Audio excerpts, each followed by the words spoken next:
Now an important function on an ECDIS is the scamin.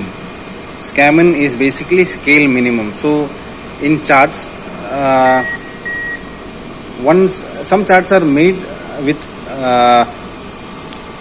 scale minimum attribute. So what happens is, whenever you are reducing your chart, I mean if I am zooming down, sometimes what happens is if there are too many informations, then information gets cluttered, and once cluttering happens, I won't be able to see what the most important informations. So ECDIS has an automatic function called scale minimum, which helps you to unclutter your ECDIS. So how it happens is, when a chart is reduced to less than a predetermined scale, chart objects with a scamin function, scale minimum function, will not be shown. So that means your most important informations will be there, but cluttering won't be happening. So in order to switch it on or off, you will just have to go to the menu. Then in the chart symbols, symbol settings, you can see scale minimum. So this scale minimum, if it is on, that means the cluttering won't happen, and if I keep it off, that means even if I pinch down, the cluttering might occur. So basically you will have to keep the scale minimum always on. This is one important function on an ECDIS. Then the next one is date dependent objects. So date dependent objects are some objects are date dependent. That means it will be shown depending on the date. So how to get to them is, again go back to function, menu, symbol settings.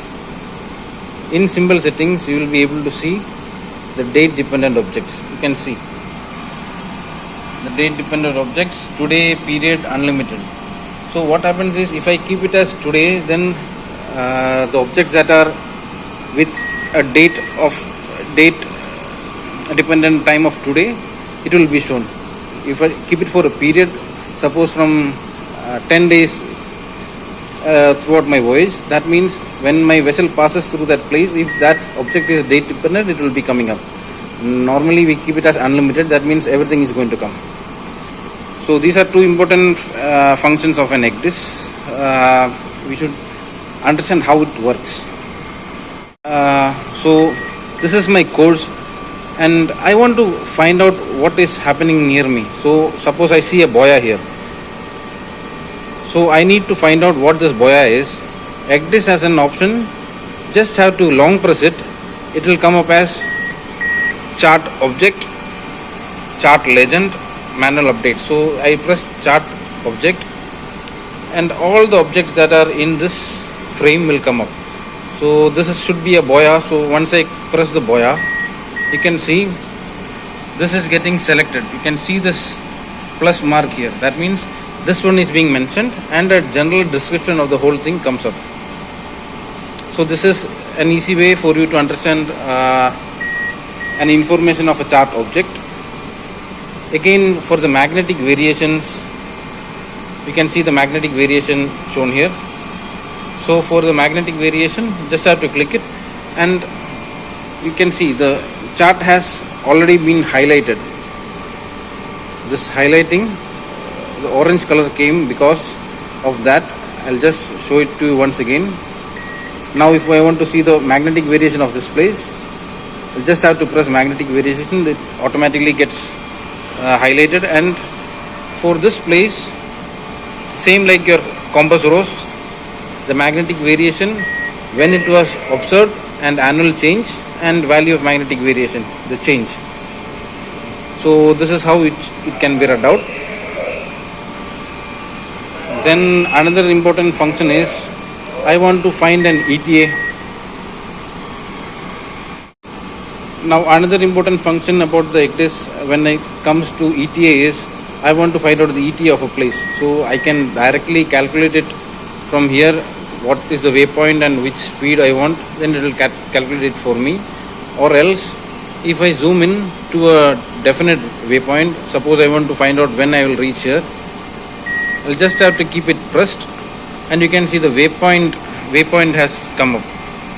So I press the waypoint, the general description of the waypoint comes in.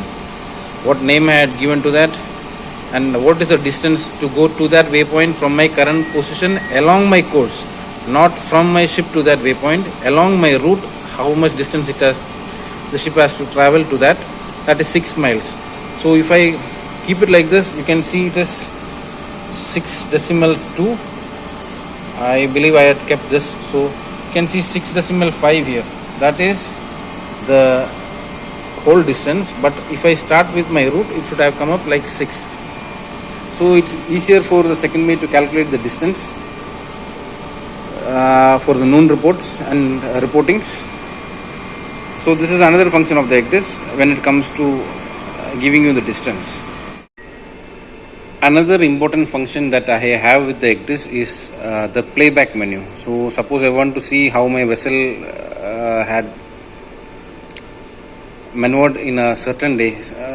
For now, today is 10th of May. So today is 10th of May. Let me check the playback for the 3rd of May. So it is very easy. You go to the function key. Because you are going to playback, the whole system will restart. In the menu, you go to nav records. Then there are two things. In the detail log, I can directly export this. I select and I export. It directly goes. I'll show you. I'm just going to export it, and they will ask for me the drive. Right now I am not having any USB plugged into this slot. So if I had a USB, it will come here. And the format, I can either take it as JSON or JSON plus CSV. So whenever you want your details in an Excel sheet, the CSV should be selected. JSON doesn't come up on the Excel sheet. Now this is the exporting. Now if I want to find out or playback my menu, I'll just go back to log playback mode. Then a question will be asked. ECDIS will be stopped if it is safe. So since I am at anchor, I am just going to press yes. Now you can see what happens. You will see ECDIS is shutting down. Then the ECDIS restarts and comes back to the playback mode. So as soon as the ECDIS comes to the playback mode, this is the reference route, this is the play button and your own ship's lat long. Suppose I want to select the day, I'll just go back and select the 1st of May. Now if I know the route that I had used, my route was Singapore to Vizag. Okay, so that route will come up. You can see the route, and since I had selected the 1st of May, you can see since I had selected the 1st of May, what had come is my vessel at 0000. Since I am using local time here, 0000 local time in this place. So I am having the reference route. I can enlarge it. This was where my ship was, and I'll just have to press the play button. I press the play button.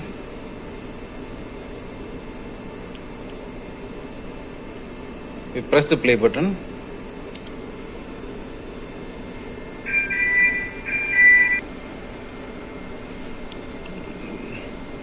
These lines had come, this black line had come, that is the past track. So if I want to remove that line, I'll just have to press the next date, then the date which I wanted, and if I just press play, that means it will start showing my vessel's position.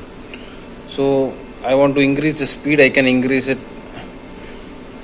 by 10 times, and my vessel's vessel is going to be shown here. You can see the vessel moving.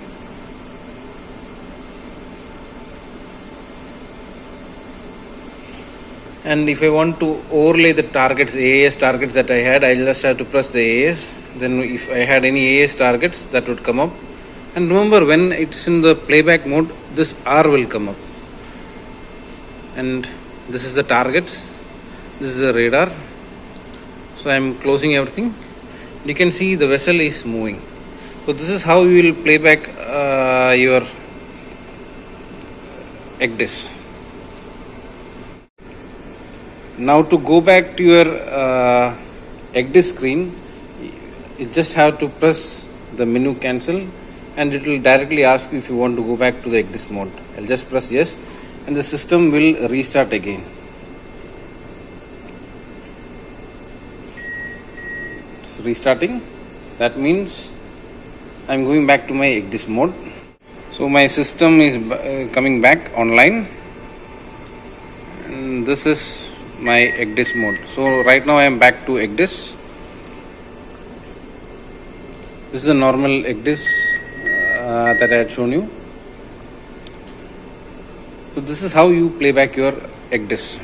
It's much user friendly and you will get an accurate log of how your vessel behaved.